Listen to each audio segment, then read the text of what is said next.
11 de setembro de 2001, Nova York, 8h46 da manhã. O voo 11 da American Airlines se choca contra a torre norte do World Trade Center.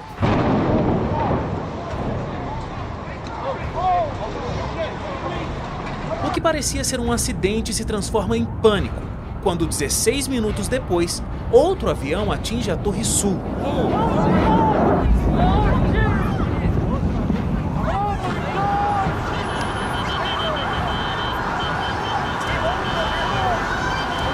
Era o início do pior dia da história dos Estados Unidos da América.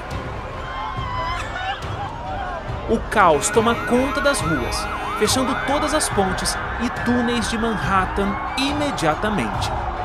Às 9h37, um terceiro avião, o voo 77 da American Airlines, cai sobre o Departamento de Defesa dos Estados Unidos, o Pentágono. E em menos de 2 horas, o mundo assiste à queda das Torres Gêmeas.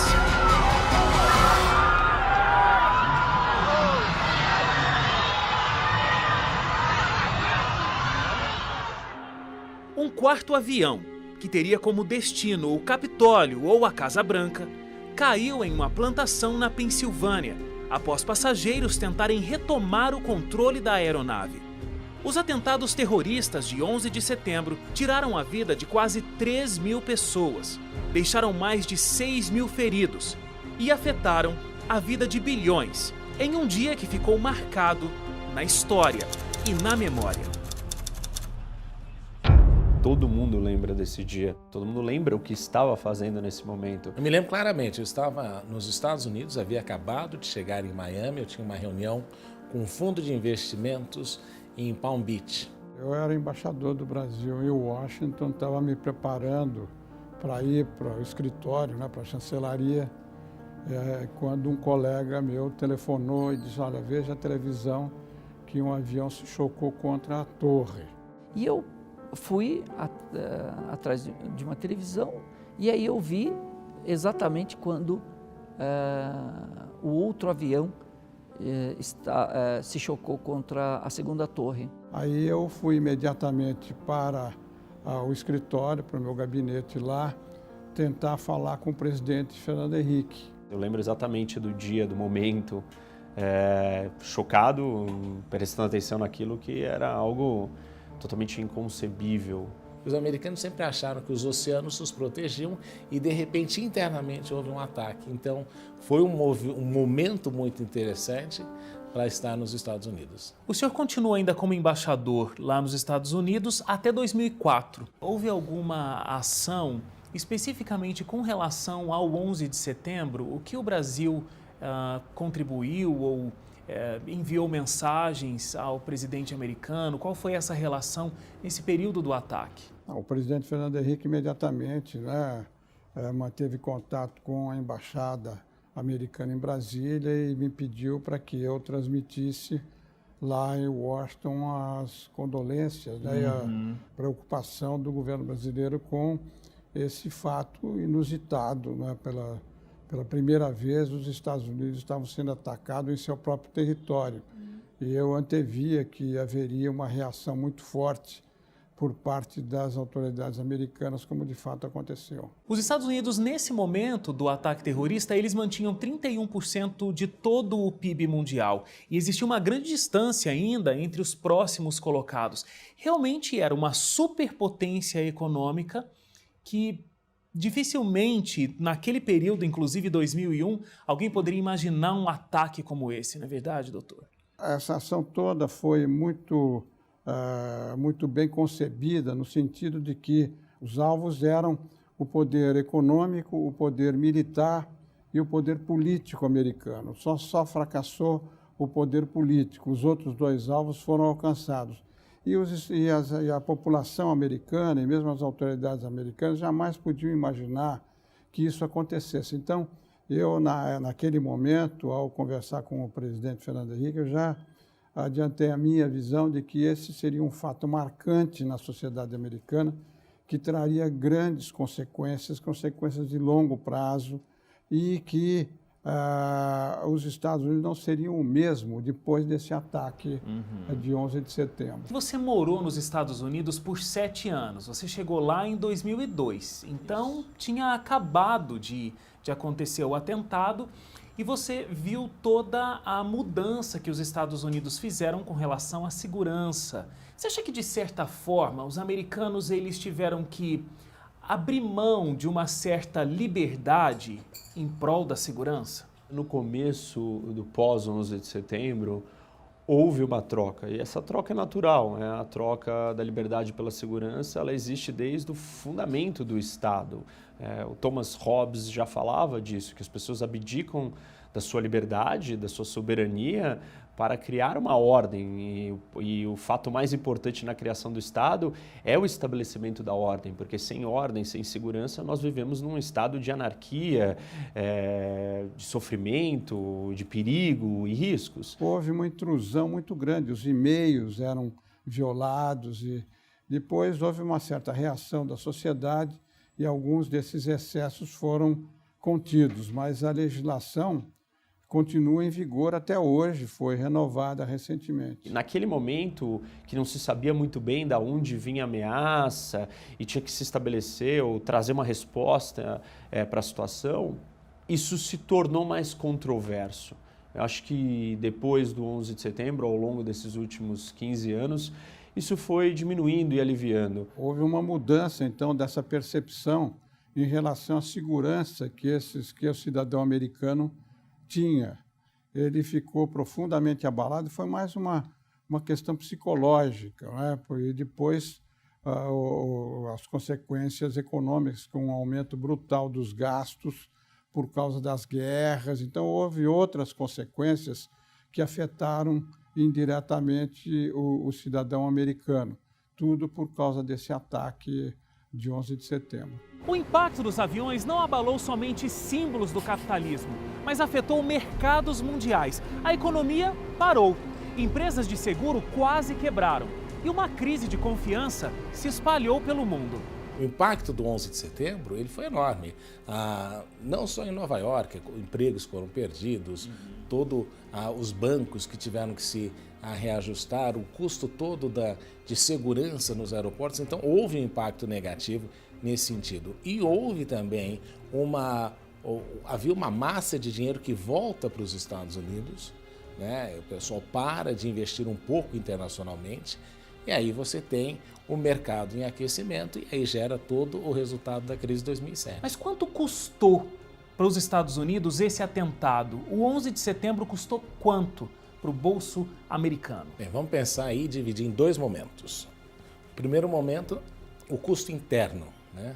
Se nós pensarmos as torres, 3.500 vidas, os aeroportos fechados durante uma semana quase, o Pentágono atingido, as bolsas fechadas. Então, muitos estimam que este custo doméstico nos Estados Unidos, todo o prejuízo do 11 de setembro, beirou mais ou menos 2 trilhões de dólares. Se nós atrelarmos a isso também a guerra do Afeganistão e a guerra do Iraque, você pegar os 2 trilhões de custo direto, mais 5 trilhões, que foi o que custou a guerra, nós estamos falando aí de 3 vezes quase o PIB brasileiro de um ano. Você tem uma grande experiência na área de segurança pública. Você trabalhou no Conselho de Segurança da ONU, você trabalhou na Organização dos Estados Americanos também. E a minha pergunta é, os Estados Unidos responderam à violência que aconteceu em solo americano e pela primeira vez com mais violência também. Mas responder à violência com mais violência é a melhor resposta? Dependendo da ameaça que você está lidando, simplesmente sinalizar a paz não vai trazer mais paz. Ao contrário, você vai acelerar a guerra e a destruição. Mostrar fraqueza diante de lobos, você se torna uma presa fácil. A resposta ali, ela tinha que ser contundente ou de acordo com a realidade do que nós estamos lidando.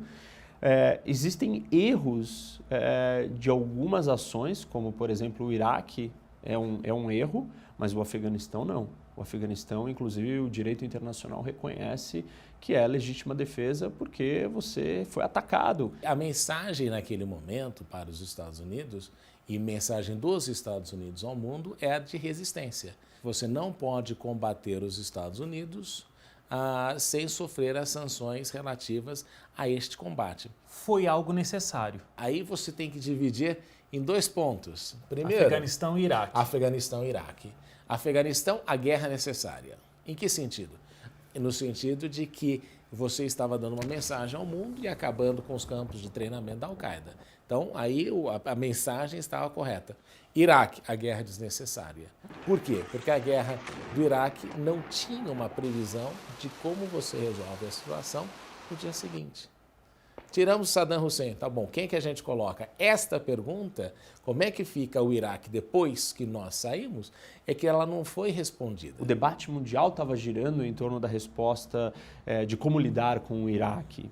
No final, nós sabemos o resultado daquela intervenção, do ponto de vista político, militar e até de segurança, foi um fracasso. Foi um fracasso os objetivos almejados, o que foi alcançado ali dentro, mas você estava lidando com um risco muito grande.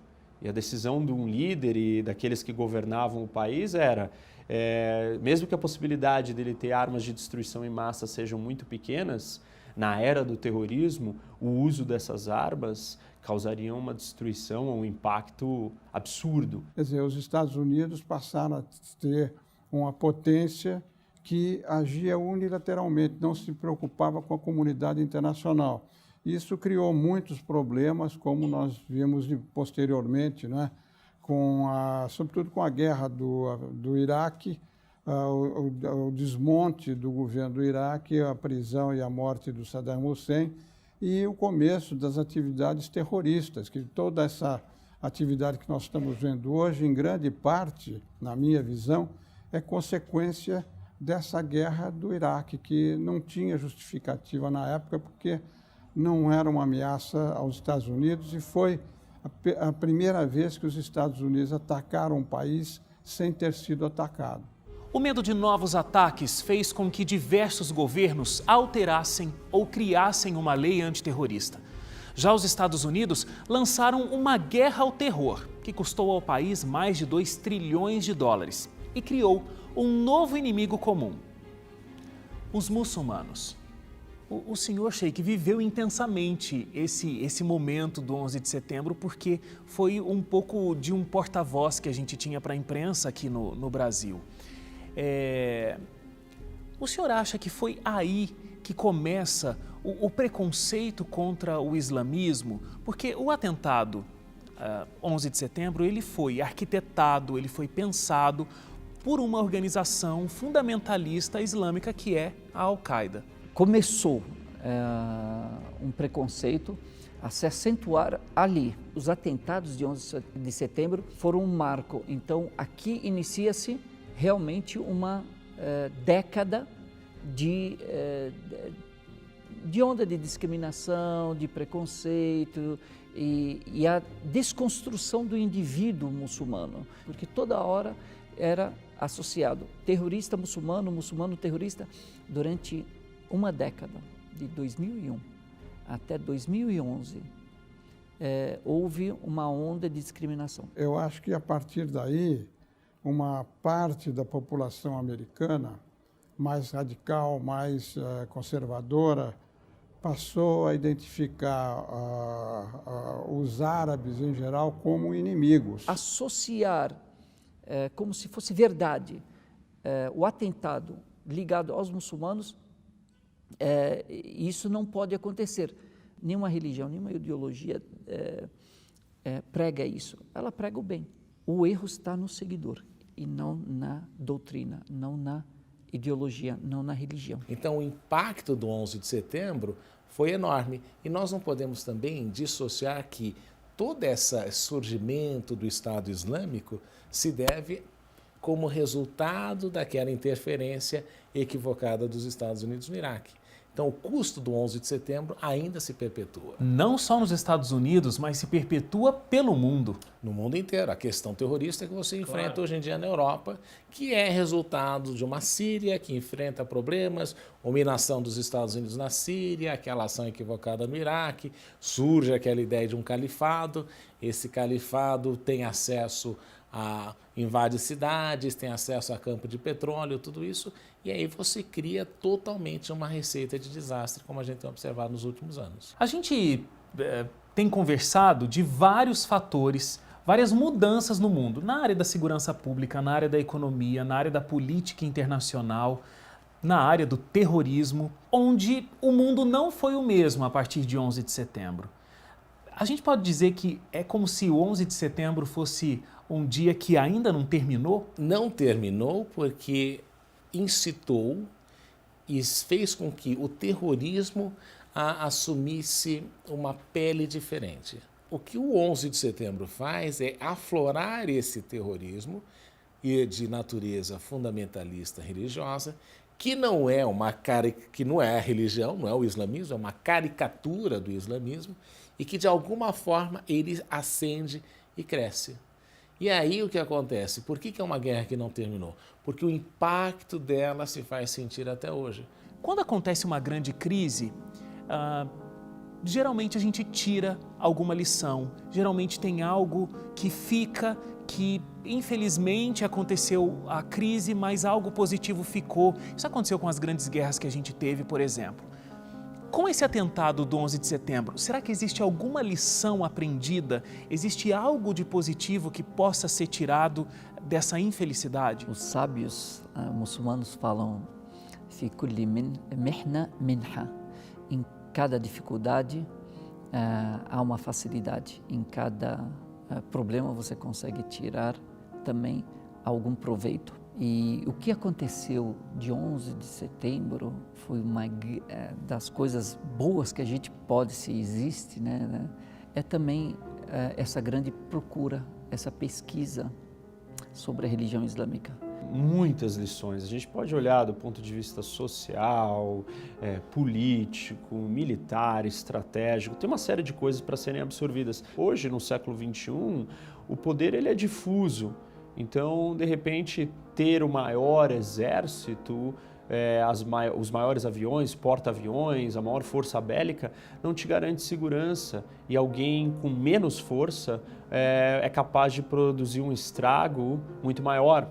Essa imagem superior dos Estados Unidos, de alguma forma, abre aí a participação de mais agentes dentro dessa situação. Daí que surge a China. A ascensão chinesa vem nesse pacote em que muitos têm denominado isso como um processo de declínio dos Estados Unidos. Também houve um fortalecimento da identidade do muçulmano. Os próprios muçulmanos, os jovens muçulmanos, tiveram que afirmar ou reafirmar a sua identidade. Essa é uma das coisas que a gente aprendeu nessa crise e estamos aprendendo. Continua, é um conhecimento, é um treino contínuo. Depois de 11 de setembro, a nação americana nunca mais foi a mesma. O mundo não é o mesmo. Mas apesar de parecer que aquele dia ainda não terminou, já é possível ver os primeiros raios do sol se erguendo para um novo dia.